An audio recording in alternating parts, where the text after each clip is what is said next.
Hello, Delanie. Thank you so much for joining me on the Well Vegan Travel Podcast. Oh, thank you so much for having me, Bridie. I'm so excited for this conversation. Me too. So before we learn what it is that Delanie does, because it's very, very interesting, I just want to talk a little bit about what our topic is going to be today, which is traveling with a significant other who is not vegan. I will say that I am very lucky in this area because I travel with my partner and he is vegan, but I've heard from so many people who find this to be a bit of a struggle. So, Delanie, I'm really excited for you to share your tips with our listeners today. But before we get into that, why don't you tell us what it is that you do? You're not particularly in the vegan space, but you are vegan.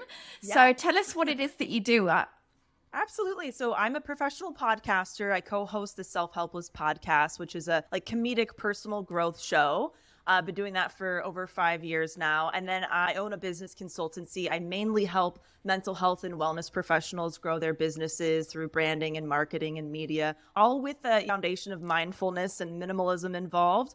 And then before I did all of this, my background is in entertainment. So I was a working stand-up comedian and writer and producer for about 6.5 years. Got really burnt out with that lifestyle, transitioned into things that I really enjoy. So I think most people would probably classify me as like a serial entrepreneur or creative entrepreneur. And I'm just one of those people, like, I have no idea what I'll be doing in 5 years. And I kind of like it that way. I just kind of take each transition as it comes. But yeah, I'm also just a very hardcore vegan. It's one of the best decisions I've ever made in my entire life. And right now, I'm just really passionate talking about that with people and sharing my perspective because it's not something I've been super open about for a very long time, just kind of fear of a little bit of judgment and criticism. But now I'm like, you know what? This has really changed my life and I'm excited to connect with people who are open to these discussions. So I really appreciate you having me. We are thrilled to have you on. So, Delanie, maybe you can tell us a little bit about how you met your husband. Were you vegan when you met him? What a great question. I was not. Okay, so this is how I met my husband. I was actually his boss at the time, and he was an employee of mine. This was when I worked in corporate. We worked at a movie studio together. No, I was not vegan, I think, for the first almost 2 years of our relationship. So that was a transition that I made like on my own in a relationship with somebody who also was not vegan. I decided to really change my lifestyle. And luckily he was very supportive and we figured it out. But yes, was not vegan at the time. So did that kind of transition go smoothly for you and your relationship? Because from my experience, what I've heard from people, it can sometimes cause a little bit of friction until you get to a status quo where you are happy with the lifestyle choices that each of you have made. Yeah, such a good question. So I remember this is what happened actually. He went away on a trip with some friends for a long weekend. And when I was by myself, I just really had this desire to do a deep dive into all this information. I really wanted to figure out, I was so confused with all the information about nutrition and health and wellness out there. And so I took like a full weekend and I was doing like 8 hours a day worth of research. I was listening to podcasts and watching TED Talks and reading articles. And I'm just somebody who kind of like hyper focuses on something and like I want to get to an answer as quickly as possible. I was like, I need to know the optimal thing for me to do. And at the end of the weekend, I was like, you know what? I really want to do this. I had tried a plant-based diet years prior for very different reasons, more as like approached it as like a diet and kind of a trend. And this was very different. I looked at it holistically, environmental impact, animal, human health, collective human health, disease prevention, all of that. And I was like, this just makes sense for me. This really feels good. And so when my husband came back from his trip, he was my boyfriend at the time. I said, look, I just want to let you know that I've decided that I really want to start eating this way and basically making this lifestyle change. And I just asked him, like, could you please not tell anybody about it yet? I really don't want to talk about it at this phase. I felt very new and nervous, and I wanted to kind of build up my confidence around it before I was open about it with other people. He understood. And then I just slowly started telling people. It was a little bit of a transition for him to understand why or where I'm coming from. And of course, just the logistics of grocery shopping and cooking together and all of that. It can be challenging when you're with a non-vegan partner who maybe understands in theory why you're doing it, but they're not really willing to watch a lot of the documentaries or read a lot of the materials about it. And we do come to a wall where it's like, well, I can't really explain it further. You'd have to kind of look at some of these things yourself and make up your own mind. There's been some moments where I felt a little bit uncomfortable in social situations. That's been really the hardest part for me with having a non-vegan partner. I'm usually the only vegan at the party or the wedding or whatever it is. There's definitely been some instances where I have felt a little bit like ganged up on, where I don't think my husband meant to kind of add to that. But there has been situations where I've had to share like, hey, can you not maybe throw me under the bus about this thing? Or when we're around people, it's already really hard for me to show up in a social situation as the only vegan. I would love for your support, even if you are not vegan yourself. I remember like having dinner with his family and people were asking me a lot of questions about why I was doing it because they knew me for almost 2 years as somebody who was not vegan. The last time I saw them, I was like fishing with them and doing all that stuff. So they were very confused. I didn't know how to really voice it the same way now. My husband just kind of added to that pressure in that moment and it sucked. That felt really hard where I'm like, oh my God, is this going to actually work as a relationship? Is it possible for a vegan and a non-vegan to thrive together? The reason I did make this change is so important and it's part of like my core values. Will our other values align enough for us to have a good partnership? So I went through all of that. I think many people will resonate with what you're saying. And it's really interesting because on our trips, we often have travelers that come with their non-vegan partner.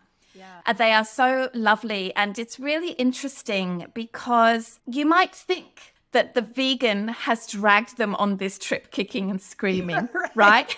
Right. But sometimes the opposite is true. I remember feeling so warm and fuzzy when I was doing a little testimonial video with our lovely travelers, Sue and Marshall. Sue is vegan, her husband Marshall is not. And he volunteered that it was actually his idea to take this particular vegan trip because he said, no, we do lots of trips together. We do tours with other companies and you usually get shortchanged with the food. So how about you get the good food for once? And I'm sure the food will be okay, but reality was he actually really liked it. So I think that was really a sweet thing to happen. Also, I think our partners, and I'm sure your partner is like this, even though he wasn't in that moment that you referred to, they become like a vegan ally, I think. They'll really speak up for you and protect you and say, well, I'm not vegan, but I happen to know that this goes on and da-da-da-da. They can be really, really powerful. And I think sometimes non-vegans will listen to the vegan ally before they talk with the vegan. Yes. Oh my gosh, that is such a great point. That's so nice that, you know, what you shared about your travelers and everything. But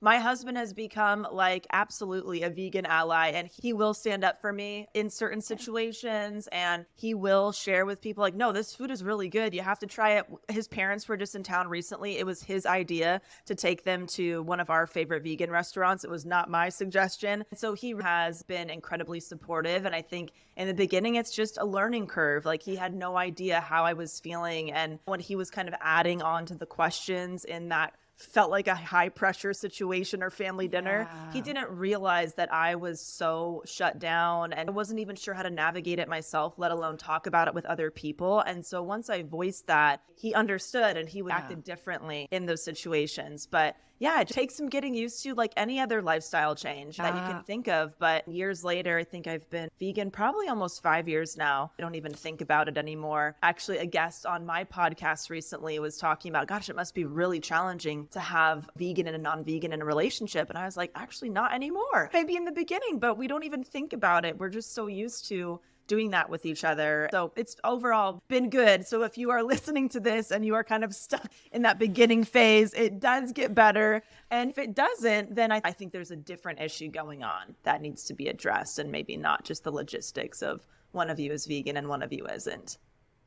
Yeah, I agree. I often call it like when we do these big lifestyle change, there's a lot of storming before we're norming. There's a lot of crazy stuff going on before it becomes normalized, for Yes. sure. All right. When did you start sort of living in a marriage-like relationship with your partner? Was it when you Yes. got married or before that? Like, how long has it been? Yeah, so we moved in together, I think, after 6 months of dating. So we have been living together like 6.5 years at this point. I was not a vegan for at least a year at living day to day with each other, cooking the same things, eating the same things, grocery shopping for the same products, all of that. I've been living with him as a vegan for almost 5 years. So you must have traveled a fair bit during that time. Where have you successfully traveled to in this kind of non-vegan, vegan partner setup?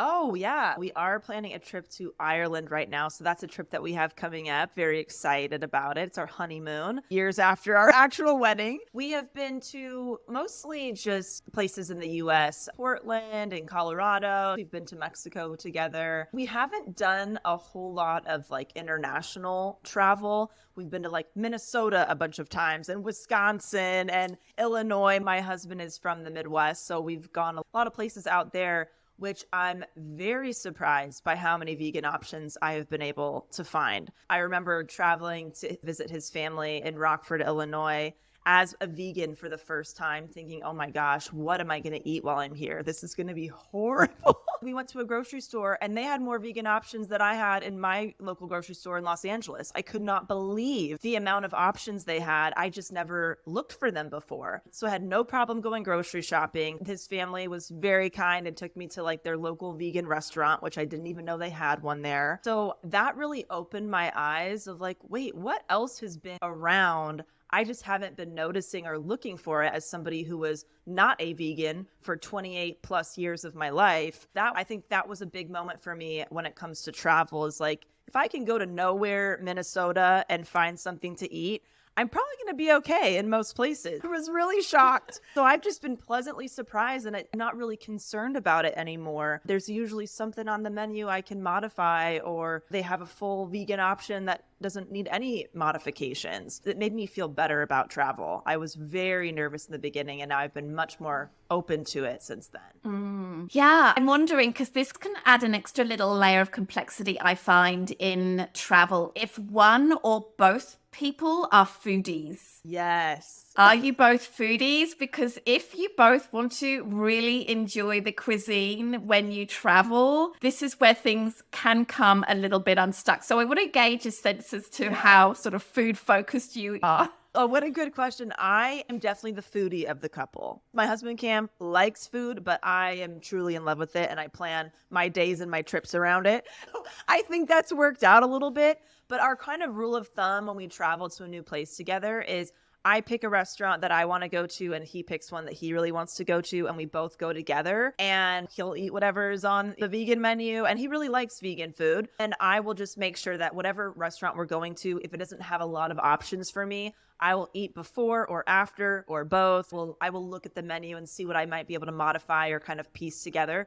But I also want him to be able to feel like he can be himself in whenever we travel and tack off the top things on his list as well. So that's kind of our rule of thumb. But a lot of the times he will surprise me and just take me to a vegan restaurant and he doesn't feel like he has to eat anywhere else. So that's been happening a lot more where he will be the one to actually recommend and suggest that. As part of his choice? Yes. I Oh, know. he's a Can you keeper. believe it? I'm slowly turning him, Bridie. But it's so nice. Even at our wedding, we planned our wedding last year. We had a mostly plant-based wedding. I tried to get it full vegan, but there was some restrictions at our venue. And I asked him, I said, what do you want to eat? Because we can have a non-vegan entree on the menu that you want. He's like, no, I really liked all the options that we tasted. I'm cool with having an all-vegan wedding. And I never thought that would come out of my Midwestern husband's mouth. He's really seen like all the different options and varieties out there, and he will be the first one to suggest we go try something vegan and new together. But that's kind of our rule of thumb when we travel is like we both pick a place at least, and then we kind of just play it by ear in other ways. We've also done stuff where if we're staying in a beautiful hotel with a great view and we want to eat like on the balcony or patio or something, maybe one of us orders room service and one of us orders like food to be delivered to the hotel and we just eat on the balcony together, or we both order delivery from different spots and eat together. So no matter what, we are still together enjoying a meal and having conversation and all that. The food just might be from different places or different options. I absolutely love that idea. I think that's really helpful because it's so easy to order delivery now through these apps that are everywhere in the world. Everyone can see the food that is available and you can get it delivered. And we did that when we were in South Africa, and you just meet them outside, you pick up the food and you eat in the room, or you can also order takeout, delivery, and just go to a nice park. Yes. It's just so nice to do that and actually enjoy the outside. It's often nicer than sitting in a hotel room, especially if the weather is lovely. We don't have to be sitting in a restaurant every single time. Exactly. Oh my gosh, what a good point. My husband and I have done this before too. There's a great place near us called Malibu Wines where you can bring your own food and have a nice glass of wine in like this winery setting outside. We'll just go to the grocery store. We'll each get like the sandwich and snack that we want and we'll go. It's just not an issue at all. I kind of think of it as my lifestyle change could have been like if my husband all of a sudden wanted to start waking up at 5 in the morning to go on a run or something. It might take some getting used to. He might like wake me up early and I might be a little annoyed about it, but I would get used to it. I would figure out how to manage on my end and all of that. So I think it's just like any lifestyle transition that you figure out as a couple. But yeah, I love doing that. Yeah, there's an extra thing on that. Something that has been very strange to me since moving to North America, the fact that you can't have a glass of wine or a beer in a park. That just blows my mind how that's not allowed.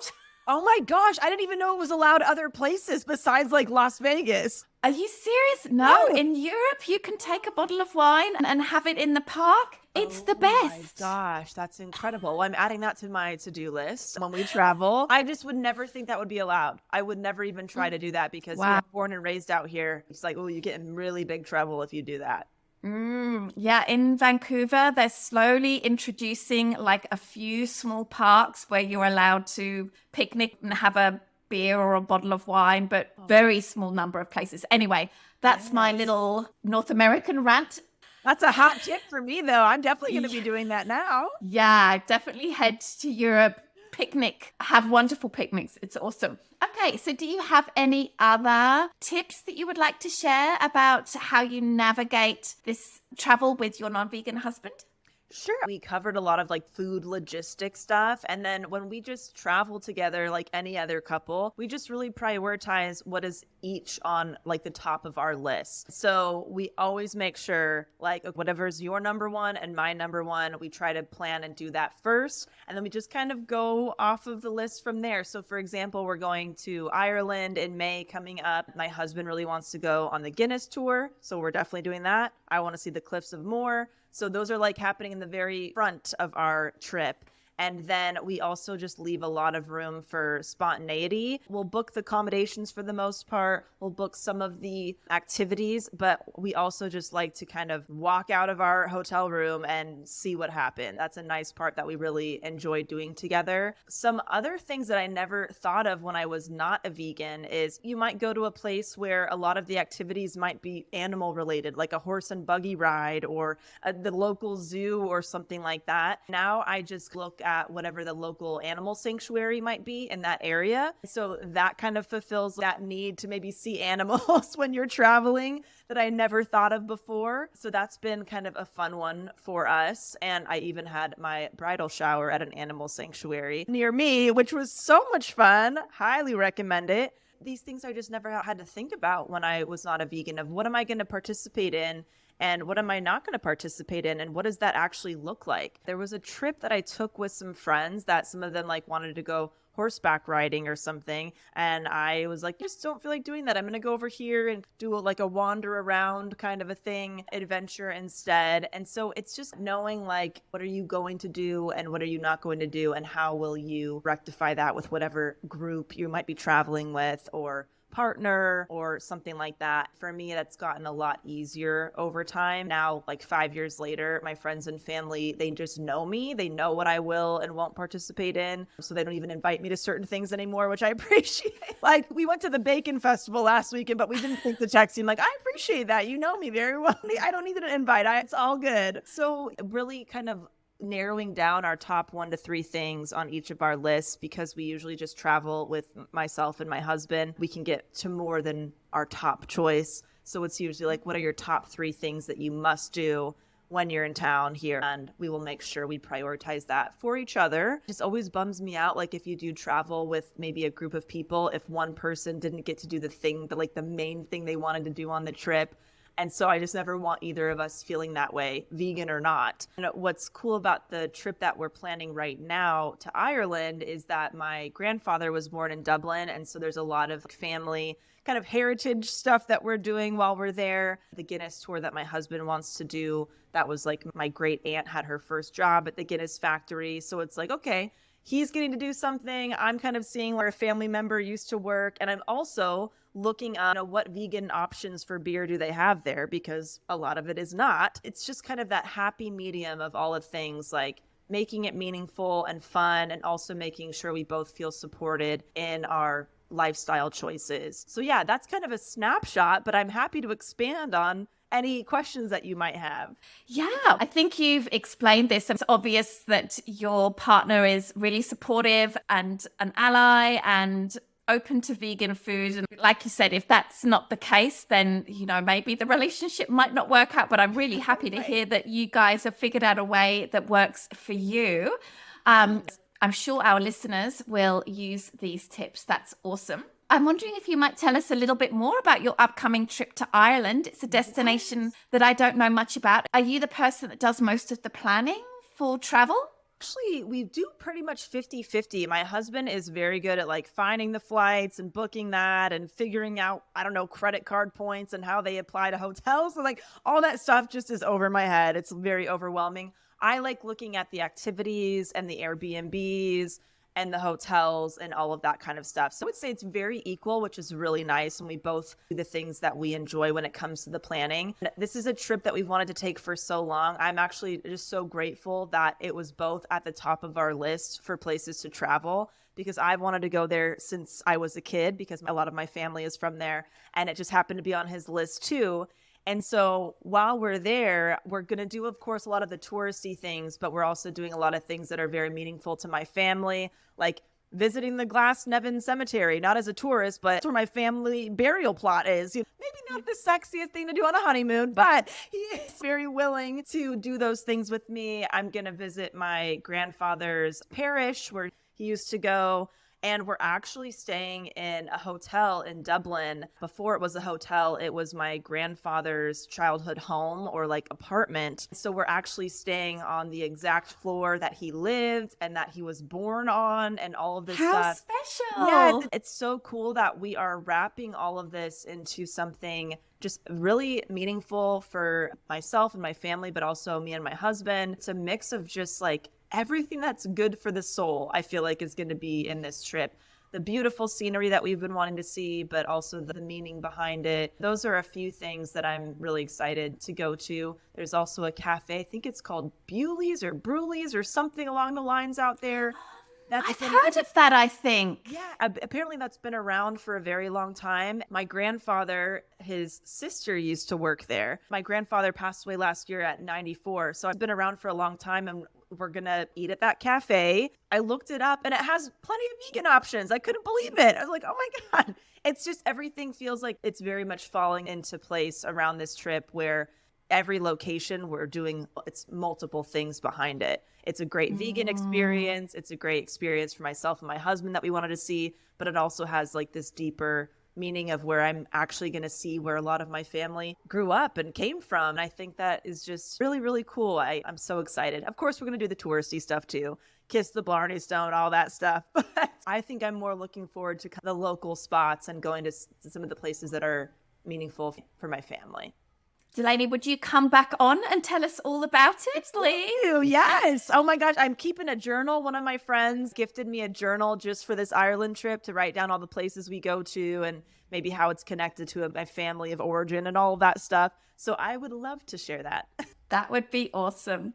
Well, Delanie, we would love to have you come back on and talk about this upcoming trip to Ireland. It really does sound so lovely. And thank you also for sharing all of those tips about traveling with a non-vegan partner. Really helpful things there. Before we say goodbye, would you mind sharing some of your handles or your podcast details, your website, so people can follow along with what you do? Absolutely. Everything can be found at my website, delaniefischer.com. I'm no longer on social media, but you can find my podcast there, my consulting services. I also like to share a lot of free resources around career transitions, lifestyle transitions, all of that as well. You can join my email list for all that information. Amazing. Delanie, thank you so much for taking the time to talk with me today. Thank you for having me. This was so fun.